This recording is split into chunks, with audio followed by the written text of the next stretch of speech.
Welcome to Story Tales. Please like this video and subscribe to Story Tales. I hope you enjoy the story. Let's begin. Margot Ellery stared at her phone screen, the contact name Callan highlighted in blue. Her thumb hovered over the call button for 3 seconds before she pressed it. The phone rang twice. "Hey, Mom." Callan's voice carried that familiar edge she'd heard more often these past few years, the tone of a man who already knew what she wanted and had prepared his answer. "I wanted to confirm Christmas dinner," Margot said, settling into her kitchen chair. Through the window, she could see the bare oak tree in her backyard, its branches stark against the gray December sky. "Should I bring the green bean casserole like always?" Silence stretched between them. She heard Lorna's voice in the background, sharp and urgent, though she couldn't make out the words. "Actually, Mom, we're keeping it tight this year. Just me, Lorna, the kids. Young family stuff." Margot's hand tightened around the phone. 34 years of Christmas mornings. 34 years of her showing up at 7 a.m. to watch the kids, first Callan. Now his children tear through wrapping paper while she cooked breakfast. "I see. But I'll have the kids call you." His voice brightened with false cheer. "Maybe after dinner when things settle down." She stood up, walking to the kitchen counter where a small notebook lay open. Her Christmas shopping list, written in her careful nurse's handwriting. At the top, Callan new tools for workshop, Lorna. That skincare set she mentioned, Emma art supplies, Tyler Lego set. "That sounds lovely," she said, her voice steady as granite.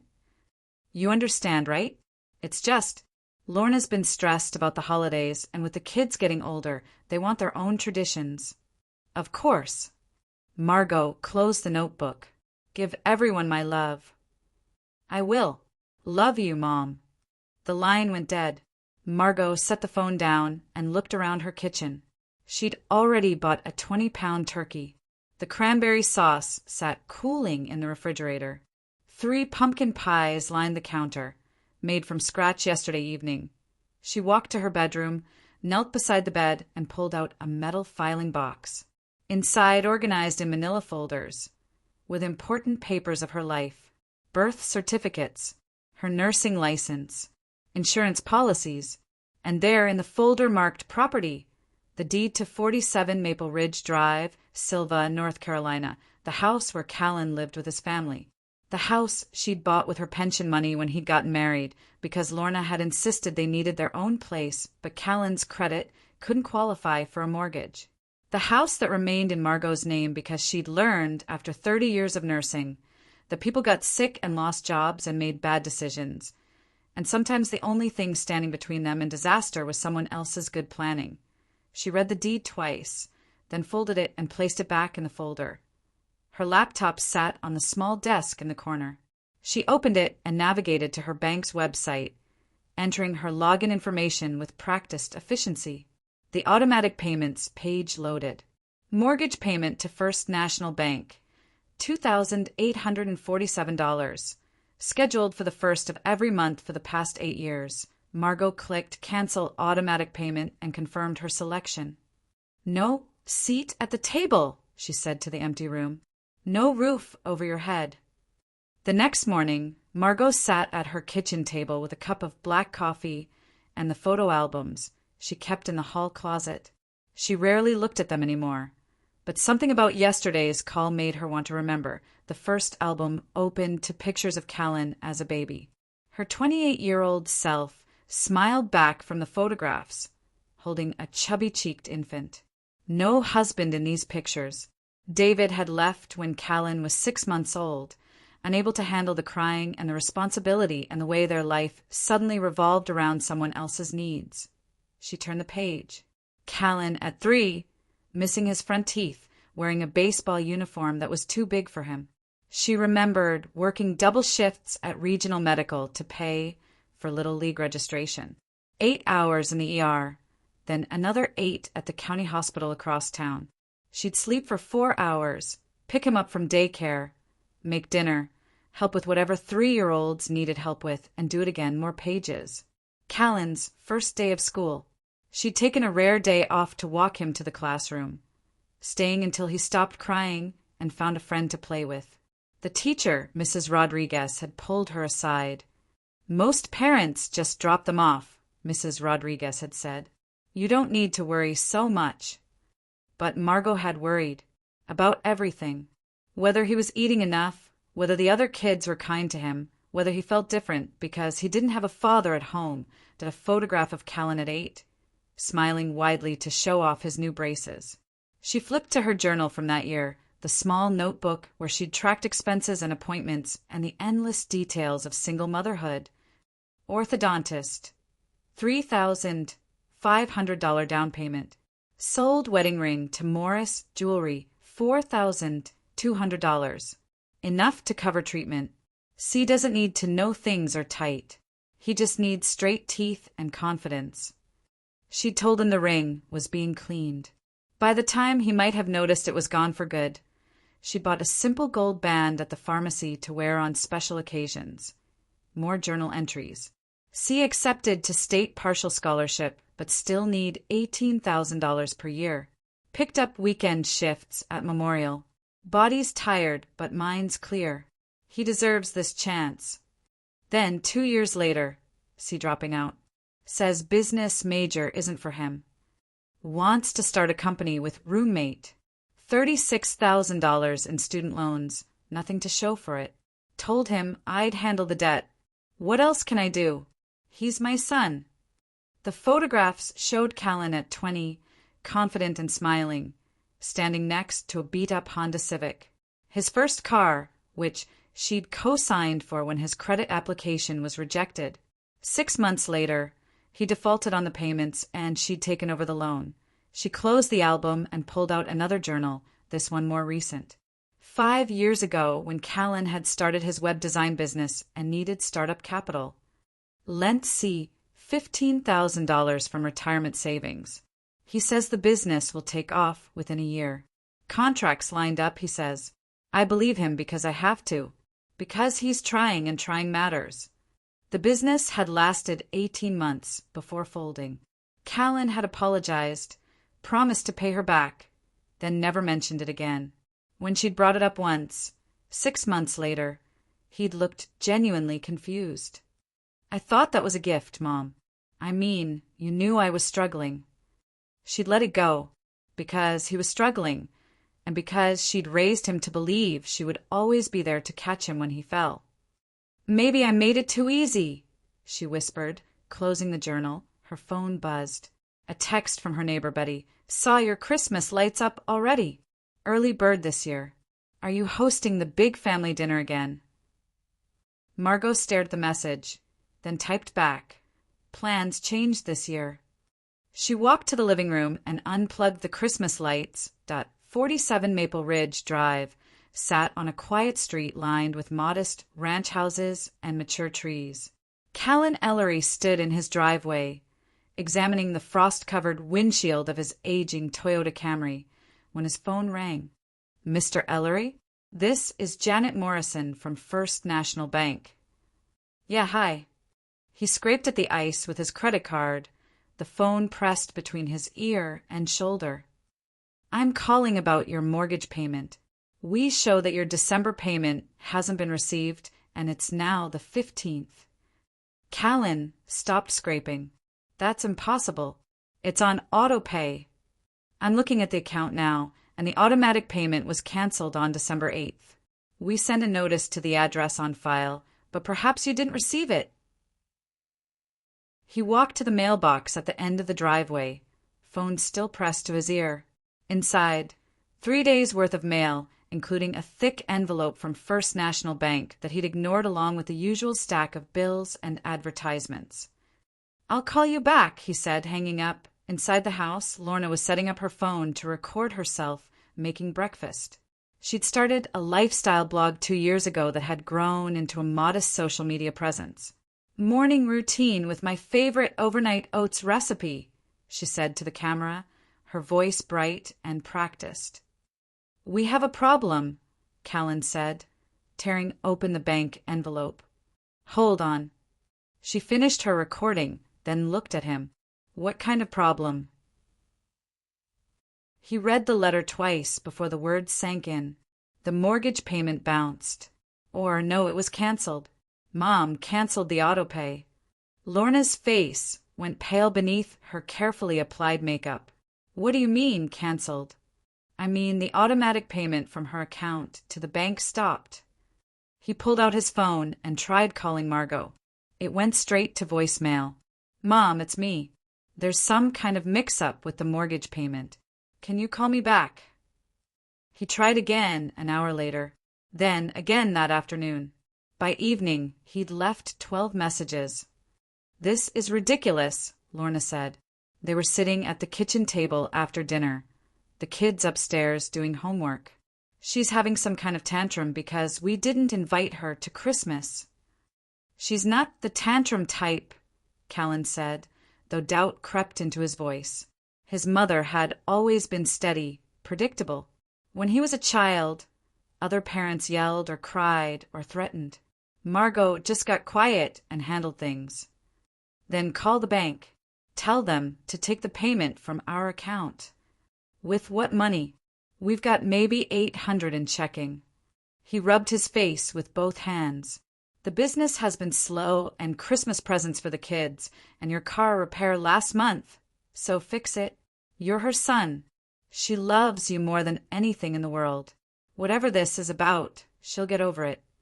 But as Callan tried calling his mother for the 13th time that day, he felt something cold settle in his stomach. The phone rang 4 times, then went to voicemail. Hi, you've reached Margot. Leave a message and I'll get back to you. Beep. Mom, it's me again. Look, I know you're upset about Christmas, and maybe we can talk about that. But this mortgage thing is serious. The bank says the payment was canceled. I need you to call me back tonight, okay? This isn't something we can just ignore. He hung up and stared at his phone, waiting for it to ring. It didn't point 3 days later. A certified letter arrived. Callan signed for it with shaking hands, recognizing the return address. First National Bank. Notice of FICTIONAL, the letter explained, in careful legal language, that the mortgage was now 30 days past due. If payment wasn't received within 15 days, the bank would begin foreclosure proceedings. Foreclosure? Lorna's voice cracked. They can foreclose? On us. Callan read the letter again, looking for some loophole, some mistake. It's her house, he said finally. The mortgage is in her name.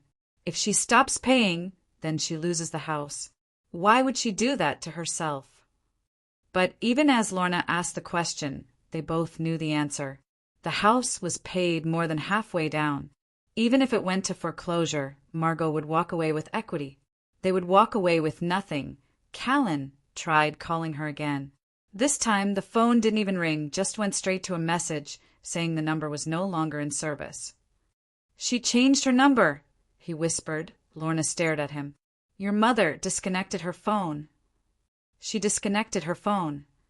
That evening, while Lorna put the kids to bed with false cheer and promises that everything was fine, Callan drove to his mother's house in Arden. The porch light was on, and he could see the glow of the television through the living room window. Her car sat in the driveway. He knocked on the door. No answer. He knocked again, harder. Mom, I know you're in there. We need to talk. Nothing. He tried the doorbell, then went around to the back door and knocked there too. The kitchen light was on. He could see the outline of someone moving around inside. Mom, please. The kids don't understand what's happening. Emma asked why we're looking at apartments online. Still nothing. He stood in her backyard for 20 minutes, knocking periodically, calling her name, until the neighbor's dog started barking and a porch light came on next door. Then he drove home to tell his wife that his mother, who had never missed a phone call, never ignored crisis, never left him to handle anything alone, was pretending he didn't exist. Odessa Ray's law office occupied the 2nd floor of a converted Victorian house in downtown Hendersonville. Margot climbed the narrow stairs, her hand steady on the wooden banister, and knocked on the frosted glass door marked Property Law. Come in, honey. Odessa's voice carried the same warm authority it had held in their college dorm room 44 years ago. I've got coffee made. The office was small but organized, with law books lining one wall and a desk covered in neat stacks of documents. Odessa looked up from her computer, 66 years old, silver hair pulled back in a bun, reading glasses perched on her nose. She'd aged well, Margot thought. Success suited her. "You sounded serious on the phone," Odessa said, gesturing to the chair across from her desk. "What's this about?" Margot pulled the deed from her purse and placed it on the desk. "I need to foreclose on this property." Odessa picked up the deed and read it carefully. 47 Maple Ridge Drive. This is where Callan lives, isn't it? It is. And you want to foreclose on your own son's house. It's my house, Margot corrected. He lives in it, but it's mine. I've been paying the mortgage for 8 years. Last month I stopped. Odessa leaned back in her chair, studying her old friend's face. They'd been roommates at UNC, both studying for degrees that would let them build independent lives. Odessa had gone to law school. Margot had become a nurse. They'd stayed in touch through marriages and divorces, career changes and children, always there for each other's major life events. "Tell me what happened," Odessa said. Margot explained about the phone call, the canceled Christmas invitation, the years of sacrifices that had led to nothing but a son who saw her as optional. She spoke calmly, without emotion, the way she'd learned to present cases during her nursing career. "You never put his name on the deed?" Odessa asked when she finished. "I thought about it, but Callan's always been financially unreliable. I kept it in my name to protect him from his own bad decisions. I never imagined I'd need to protect myself from him." Odessa pulled out a legal pad and started taking notes. "How much does he owe on the mortgage?" "About $140,000. The house is worth maybe $320,000, $330,000. So you'd walk away with almost $200,000 in equity." "I don't want the money for myself," Margot said. "I want to set up a scholarship fund for single mothers going to nursing school, working women who need help getting their education." Odessa looked up from her notes. "You want to turn your son's foreclosure into a scholarship program. I want to make sure some other woman's sacrifice actually means something." They spent the next hour going through paperwork. The mortgage was indeed in Margot's name only. There was no rental agreement between her and Callan, no legal contract that would give him any claim to the property. She'd been paying the mortgage from her retirement account for 8 years, never missing a payment until now. "This is legally straightforward," Odessa said. "You own the house, you're responsible for the mortgage, and if you don't pay, the bank forecloses. Callan has no legal standing to stop it." "What about morally?" Odessa set down her pen. "Morally, you raised a son who thinks you're disposable. Morally, you've spent 34 years putting his needs before your own. Morally, maybe it's time someone put your needs first. Even if that someone is me. Especially if that someone is you." They discussed the timeline. The foreclosure process would take about 90 days. The house would go to auction in early January. Margot could attend the auction and bid on it herself, or let it go to the highest bidder and take the proceeds. "I want it auctioned," Margot said. "I want someone else to have it, someone who'll appreciate it. And the scholarship fund, the Ellery Fund, for single mothers in nursing programs, housing assistance, textbook money, whatever they need to finish school and build careers." Odessa smiled for the first time since Margot had arrived. "You know what? I'll handle the legal work for free. Call it my contribution to the fund." As Margot prepared to leave, Odessa asked, "Have you heard from him since you changed your number?" "He's been by the house. I don't answer the door." "What if he shows up here?" "Then you tell him what I'll tell anyone who asks. I'm a 62-year-old woman who spent her life making sure other people were comfortable. Now I'm making sure I'm comfortable, and I'm very comfortable with my decision." Lorna Ellery positioned her phone on the kitchen counter and checked the lighting. The morning sun streamed through the window, just right, casting a warm glow over her carefully arranged breakfast scene. She'd been building her lifestyle brand for 2 years, and consistency was key.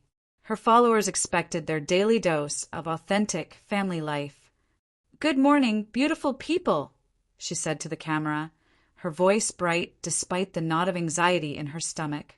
"Starting my day with gratitude and my favorite protein smoothie recipe." The comments started appearing immediately. Her core audience of 12,000 followers was engaged and loyal, but lately the engagement had been dropping. Brands were harder to work with. The skincare company that had been interested in a partnership had gone quiet after their last call. She finished the video and scrolled through the comments. The usual mix of heart emojis and recipe requests, but also a few that made her pause. "Where's Callan's mom? Doesn't she usually help with the kids?" "My grandmother would never be excluded from family holidays. Just saying. Must be nice to have such a flexible family situation." Lorna deleted the negative comments and tried to push down the unease growing in her chest. The mortgage situation was temporary. Callan would fix it. His mother was having some kind of breakdown, but she'd come around. She always did. Her phone buzzed with a text from Jessica, her contact at Bloom Beauty. They'd been discussing a sponsored post deal worth $2,000. "Hi, Lorna. We've decided to go with another influencer for this campaign. Thanks for your interest." No explanation. No negotiation. Just a polite dismissal. She tried calling Jessica, but it went straight to voicemail. She tried the other 2 brands she'd been working with. Same response, sudden disinterest. Cancelled meetings, radio silence, BY noon. She was panic scrolling through her social media accounts, trying to figure out what had changed. Her numbers were steady. Her content quality was consistent. Her engagement rates were solid. Then she found it that a video posted to a local Facebook community group. The title, "Local Influencers' True Colors." It had been shared 47 times in the past 6 hours. Lorna clicked play with trembling fingers. The video was grainy, clearly recorded on someone's phone without her knowledge. But the audio was crystal clear, her voice and Callan's, from what sounded like a gathering at their house. She remembered the night, a small party last summer, friends from Callan's college days. Wine flowing freely. "I swear, she just shows up," Lorna's recorded voice said, laughter in the background. "Like we never invite her, but there she is every Sunday with some casserole nobody asked for." "She means well," Callan's voice replied, but he was laughing too. "Does she, though? Or does she just want to make sure we all know how much we need her?" More laughter from Lorna. Like, God forbid we actually become independent adults. "She's lonely," someone else said, maybe Tom from Callan's web design class. "Then get a hobby," Lorna's voice shot back. "Join a book club. Don't make your kids' family your entire social life. It's honestly pathetic." "Jesus, Lorna," Callan said, but he was still laughing. "What? I'm just saying what everyone thinks. She raised you to be dependent on her, and now she can't let go. It's textbook manipulation. She's not that bad. She's not that good either. Trust me, when she finally decides to just disappear and let us live our lives, nobody's going to miss the constant guilt trips and the way she makes everyone feel like they owe her something." The video ended. Lorna stared at her phone screen, horror washing over her in waves. She'd been drunk that night. They all had. It was the kind of conversation people had at parties, exaggerated complaints, dark humor, things you'd never say sober or to someone's face. But here it was on the internet for everyone to see. She looked at the comments below the video. Hundreds of them, and they were brutal. Disgusting. "That woman raised your husband, and this is how you talk about her." "My mother-in-law drives me crazy too, but I would never say this stuff. Have some respect. No wonder she doesn't want to come to Christmas anymore. I wouldn't either. Someone should send this to the poor mother so she knows what they really think of her." Lorna called Callan, her hands shaking. "There's a video," she said when he answered. "Someone recorded us talking about your mom. It's online. It's everywhere." "What kind of video?" She tried to explain, but the words came out in a jumbled rush. Callan was quiet for a long time. "How bad is it?" he asked finally. "Bad. Really bad. And it's being shared all over town. I think this is why the brands have been pulling out." "Who would have recorded us?" Lorna thought back to that night. There had been maybe 15 people at the party, most of them Callan's friends or neighbors. Anyone could have done it. "I don't know, but does it matter? It's out there now." That evening, as the video continued to spread across social media, Lorna's follower count began to drop. First a few dozen, then hundreds. The comments on her recent posts turned nasty. Her latest breakfast smoothie video, posted that morning with sunny optimism, now had more angry face reactions than likes. Her phone rang. Callan's name on the screen. "I know who posted the video," he said without preamble. "Who?" "Perry, Mom's niece. She was at the party that night. I just remembered seeing her in the corner with her phone out." Lorna vaguely remembered Perry Margot's brother's daughter, maybe 30 years old, worked in marketing or PR. She'd seemed quiet at the party, hadn't participated much in the conversation. Why would she do that? Because Mom asked her to, or because she wanted to. Does it matter? The damage is done. And it was. By the next morning, Lorna's follower count had dropped by 3,000. 2 more brands sent polite rejection emails. The local Facebook groups were still sharing the video, still commenting on what kind of people would talk about family that way. Callan's small business started getting negative reviews on Google and Yelp. People canceled consultations. His LinkedIn inbox filled with messages from former clients expressing their disappointment.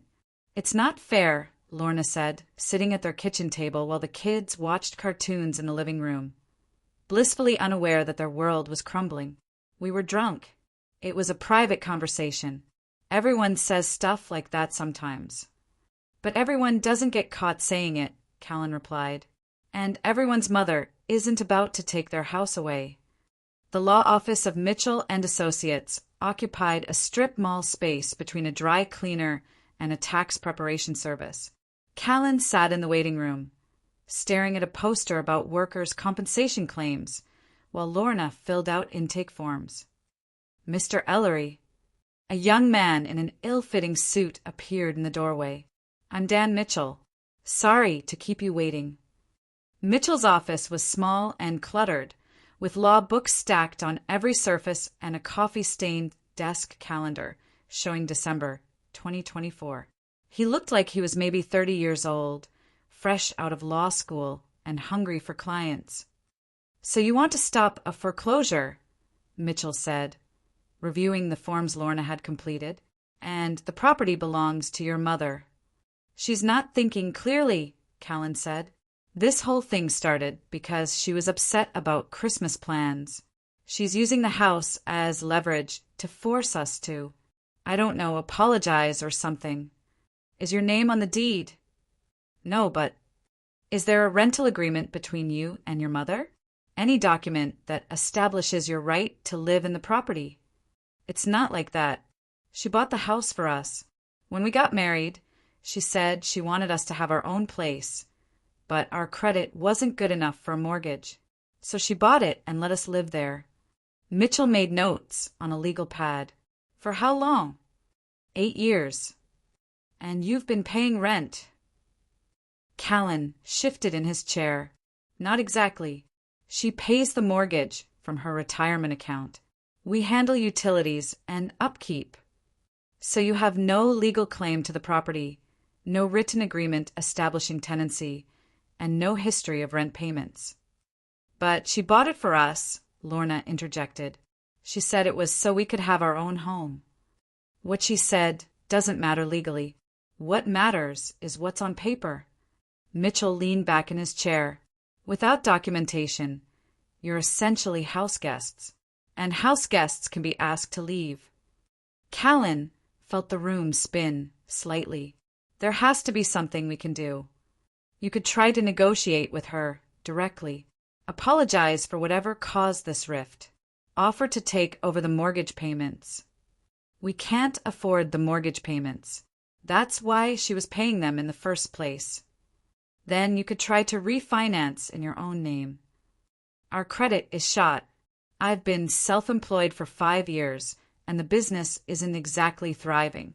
No bank is going to approve us for a $300,000 mortgage. Mitchell shrugged. Then you don't have many options.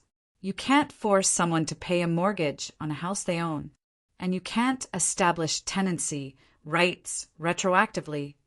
They left the office with a bill for $200 and no solutions. On the drive home, Lorna was quiet until they stopped at a red light. We could go to her house, she said. Both of us with the kids. She won't ignore her grandchildren. She's already ignoring her grandchildren. She hasn't called them once since this started. Then we make her see them. We show up and don't leave until she talks to us. Callan considered this. His mother had always been a private person, uncomfortable with public scenes or emotional confrontations. If they showed up with Emma and Tyler, she might feel pressured to at least have a conversation. It's worth a try, he said. That evening, they loaded the kids into the car and drove to Margot's house. The porch light was on, and they could see her moving around in the kitchen. Why are we at Grandma's house? Emma asked. She was 9, old enough to pick up on the tension that had been building at home. We need to talk to her about something, Lorna said. Just stay close to us, okay? They walked to the front door as a family. Callan knocked. Mom, it's me. I have Emma and Tyler with me. They want to see you. No response. Emma pressed her face to the window beside the door. I can see her, Daddy. She's in the kitchen. Mom, please. The kids don't understand what's happening. Emma keeps asking why we're looking at apartments online. Still nothing. Tyler, who is 6 and generally fearless, marched around to the back door and started knocking. Grandma, it's Tyler. Callan followed him, trying to stay calm. Through the kitchen window, he could see his mother clearly. She was making tea, moving with deliberate slowness, as if she had all the time in the world. Mom, I know you can hear me. The kids miss you. Emma made you a Christmas card at school. Emma held up a red construction paper card decorated with glitter and crayon drawings. It says, I love you, Grandma, she called through the glass. For a moment, Margot paused in her tea-making. She looked toward the window, and Callan thought he saw something flicker across her face. But then she picked up her mug and walked out of the kitchen, turning off the light behind her. Why won't she come to the door? Tyler asked. She's not feeling well, Callan said, the lie bitter in his mouth. They stood in the backyard for another 10 minutes, but the house remained dark and silent. Finally, with both kids asking questions they couldn't answer, Callan and Lorna admitted defeat on the drive home. Emma was quiet until they were almost back to their neighborhood. Is Grandma mad at us? She asked. No, honey. She's not mad at you. Then why won't she see us? Callan met his daughter's eyes in the rearview mirror. Sometimes adults have disagreements. It doesn't mean anyone stops loving anyone else. But even as he said it, he wondered if it was true. The woman who had refused to come to the door, who had watched her grandchildren plead through the window without responding, that wasn't the mother who had raised him. That wasn't the grandmother who had attended every school play and soccer game and birthday party for the past 9 years. That was someone else entirely. Someone he didn't recognize and couldn't predict. Someone who might actually let them lose their home. The auction notice arrived 3 days later. Certified mail that Callan had to sign for with hands that shook. January 5th, 2025. Asheville County Courthouse. Minimum bid. $140,000. He called every number he could find for his mother, her old cell phone, her former workplace, even the beauty salon where she used to get her hair done. All dead ends. He drove by her house twice a day, looking for signs of life, opportunities to catch her outside. Her car moved occasionally gone in the morning, back by evening, but she never seemed to be in the yard or checking the mail when he was watching. With 2 weeks left before the auction, desperation drove him to try one last approach. He wrote a letter, pouring everything onto paper that he couldn't say to her face or through a closed door. Dear Mom, I know you're angry with me, and I understand why. The way I handled Christmas was wrong. The way I've handled a lot of things over the years has been wrong. I've taken your help for granted, and I've acted like your sacrifices were just things that happened instead of choices you made. But please don't punish Emma and Tyler for my mistakes. They love you. They ask about you every day. Emma cries at night because she doesn't understand why Grandma won't see her anymore. I'm not asking you to forgive me right away. I know I have to earn that. But please don't let them lose their home because of something I did. They're innocent in all this. If you want me to pay rent, I'll figure out how. If you want me to sign some kind of agreement, I will. If you want me to apologize publicly for being a terrible son, I'll do that too. Just please don't take their stability away, that I love you. I've always loved you, even when I've been too selfish or stupid to show it properly. You raised me better than this, and I promise to do better. Your son, Callan. He slipped the letter under her front door at midnight, when he was sure she was asleep. The next morning, driving past her house on his way to meet with another potential client, he saw the letter exactly where he'd left it, unopened. The Asheville County Courthouse auction room buzzed with the kind of nervous energy that accompanied financial desperation. Margot sat in the back row, wearing her best navy coat and watching the crowd gather. Real estate investors with clipboards and confident expressions. Young couples holding hands and whispering about maximum bids. A few people who looked like they were there out of curiosity rather than serious intent. And near the front, Callan and Lorna, both pale and hollow-eyed. Margot had arrived early to secure a seat where she could observe without being noticed. She'd pulled her hair back and worn sunglasses, despite the overcast January morning. She wanted to see this through to the end, wanted to witness the conclusion of the choice she'd made 6 weeks ago. The auctioneer, a thin man in his 50s with a surprisingly booming voice, called the room to order. Ladies and gentlemen, we have 17 properties on today's docket. We'll start with parcel number 1, 47 Maple Ridge Drive, Sylva, North Carolina. 3-bedroom, 2-bath ranch home on 1.2 acres. Minimum bid is $140,000. Margot watched her son shift in his seat. He tried to position himself where he could see the bidders, probably hoping to identify competition, maybe even planning to plead his case to whoever won. Do I hear 140? A hand went up near the middle of the room. A woman in her 30s wearing scrubs under her winter coat. 140, thank you. Do I hear 150? Another hand, this one belonging to a man in a business suit who was checking something on his phone. 150. Do I hear 160? The bidding continued steadily. The woman in scrubs stayed in through 170, 180, 190. The businessman dropped out at 200,000. A couple near the front, young, probably first-time homebuyers, kept raising their hands with increasingly worried expressions at T250. Only 3 bidders remained. The woman in scrubs, the young couple, and an older man who looked like a career investor. 260, the auctioneer called. Do I hear 260? The young couple hesitated, then shook their heads. The investor raised his hand. 260 to bidder 47. Do I hear 270? The woman in scrubs looked at the notebook in her lap, did some quick math, then raised her hand. 270 to bidder 12. Do I hear 280? The investor studied the woman for a moment, perhaps trying to gauge her determination, then raised his hand. 280 to bidder 47. Do I hear 290? This time, the woman didn't hesitate. Her hand shot up immediately. 290 to bidder 12. Do I hear 300? Long pause. The investor looked at his phone, ran some numbers, shook his head. 290 going once, going twice. Sold to bidder 12 for $290,000. Margot watched the woman in scrubs smile and turned to the man beside her husband, presumably also wearing scrubs. They hugged, and Margot could see tears in the woman's eyes, near the front of the room. Callan put his head in his hands. As the crowd began to disperse and paperwork was distributed, Margot made her way toward the winning bidders.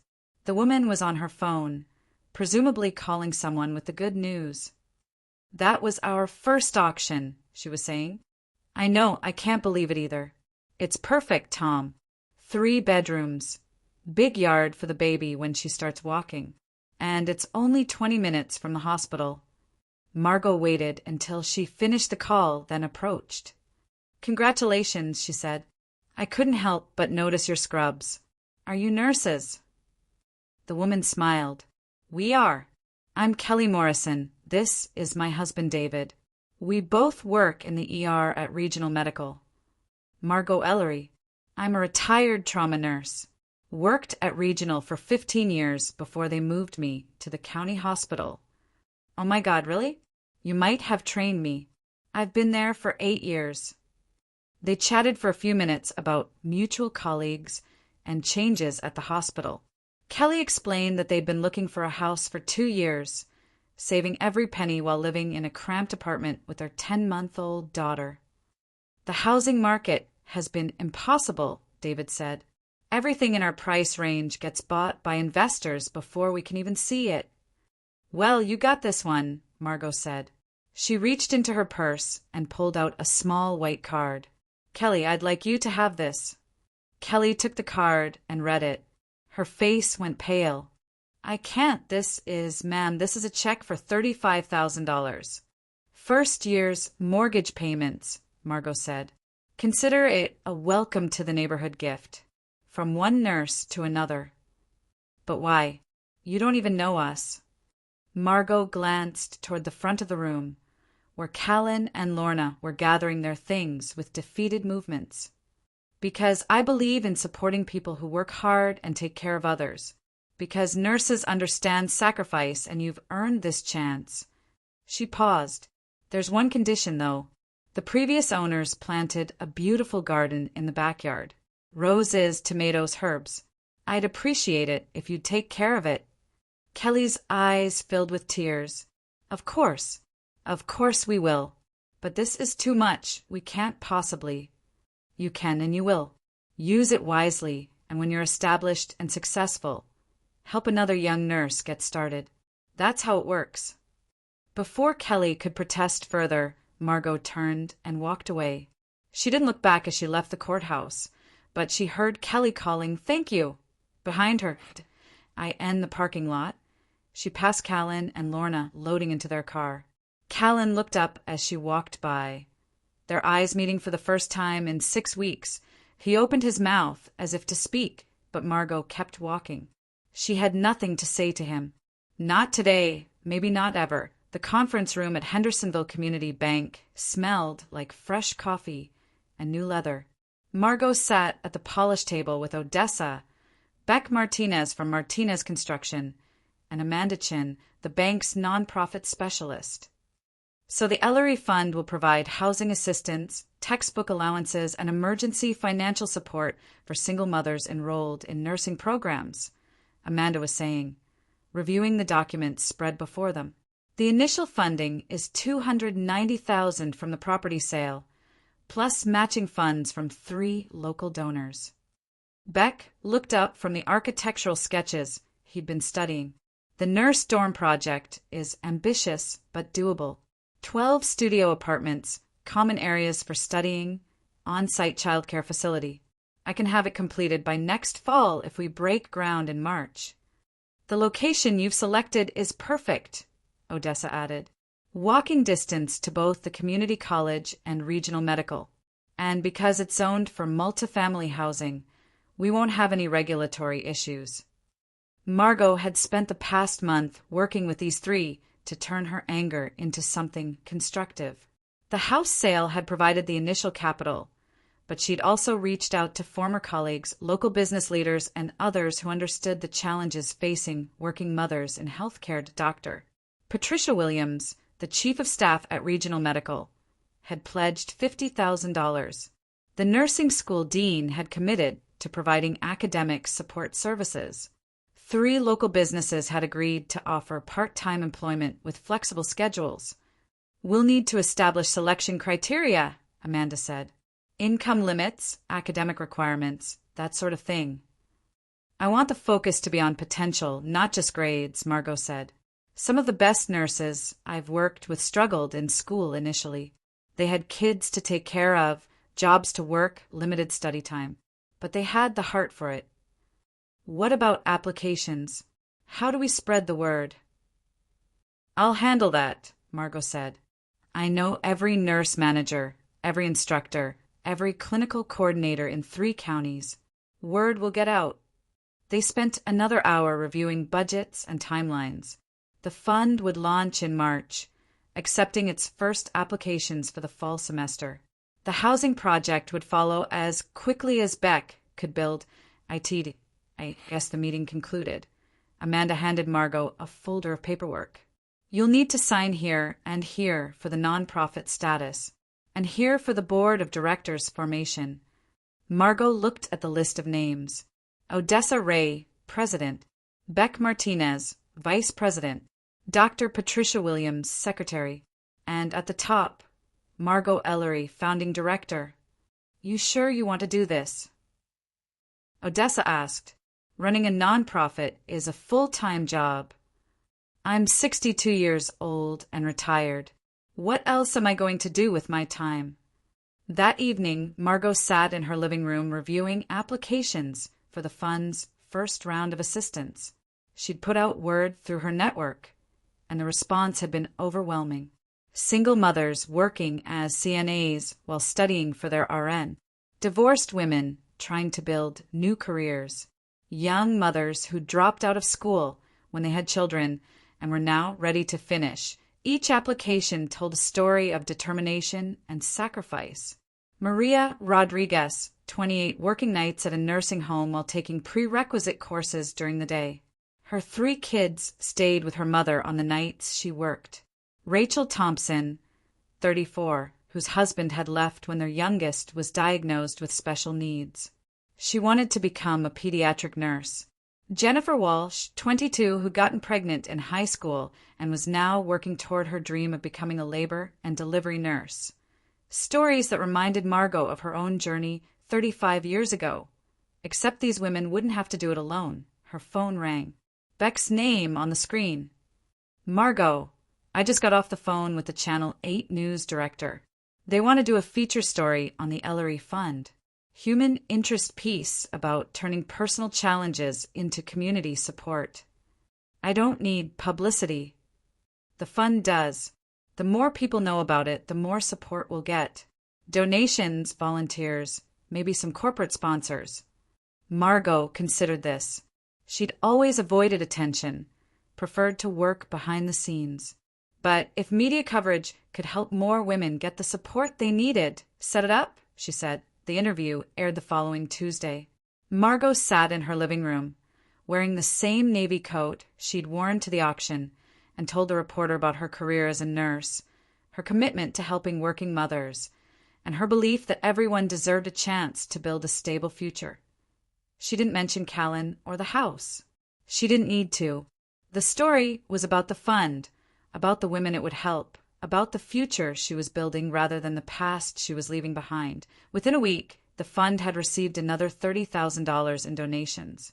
Applications poured in from across the state. 3 more construction companies offered to donate materials for the housing project. Margot Ellery, who had spent 34 years being someone's mother and feeling undervalued for it, was now someone who mattered in her own right. The snow started falling at dusk, large wet flakes that stuck to the windows and turned the bare trees into something beautiful. Margot was reading applications at her kitchen table when she heard a car door slam in her driveway. Through the window, she could see Callan walking slowly toward her front door. He looked thin, older than his 34 years. His shoulders hunched against the cold, She didn't move when he knocked. "Mom, I know you're in there. I saw the lights on." She continued reading. Maria Rodriguez needed $4,000 for spring semester tuition. Her application essay was handwritten in careful cursive, explaining how she'd always wanted to help people but had never had the opportunity to pursue her education. Callan knocked again, harder this time. "Please, I just want to talk to you."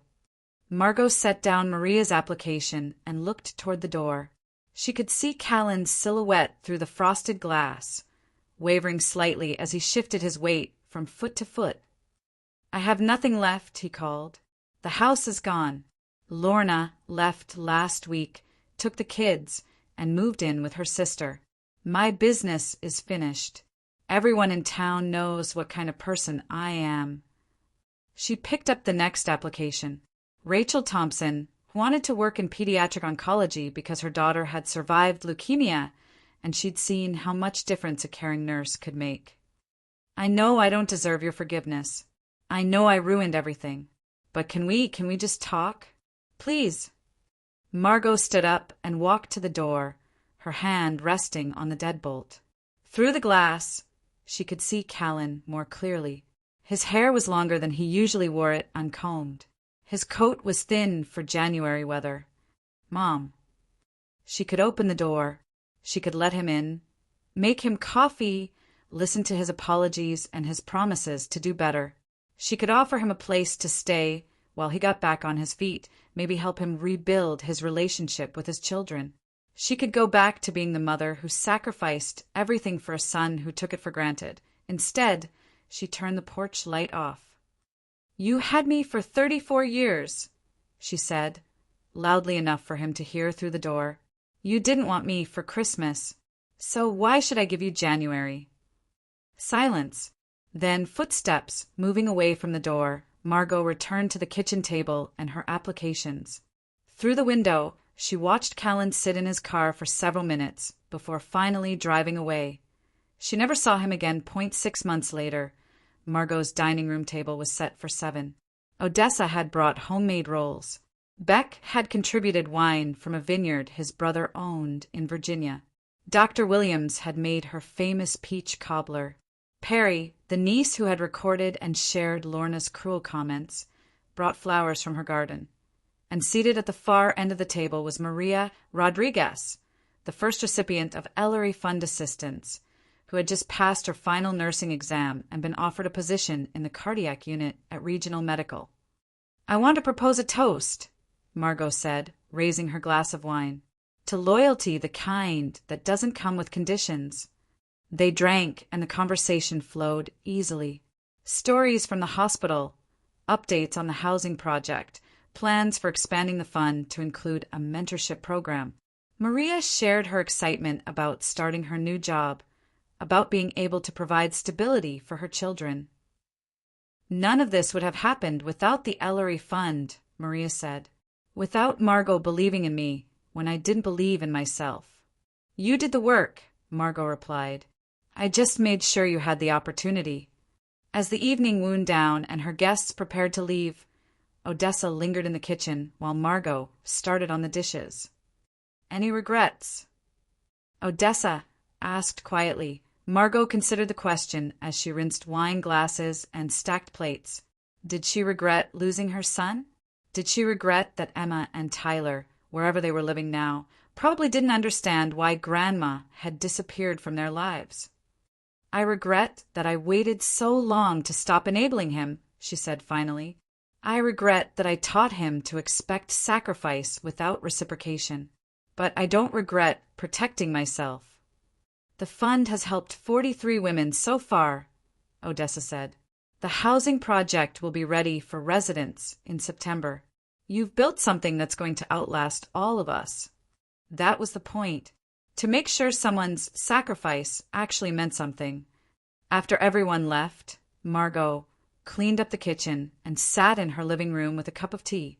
On the mantel, alongside photos of her former colleagues and new friends, sat a framed newspaper clipping from the local paper. The headline read, "Local Nurse Turns Personal Challenge into Community Resource." The article detailed the success of the Ellery Fund, the upcoming housing project, and Margot's vision for supporting working mothers in healthcare. There was a photo of her with Maria and 2 other fund recipients at their graduation ceremony. She looked like someone who mattered, someone who had built something meaningful with her life. At T62, Margot Ellery had finally learned the difference between being needed and being valued. She had chosen to be valued by people who respected her contributions rather than taking them for granted. Outside, snow began to fall again, but her house was warm and full of light.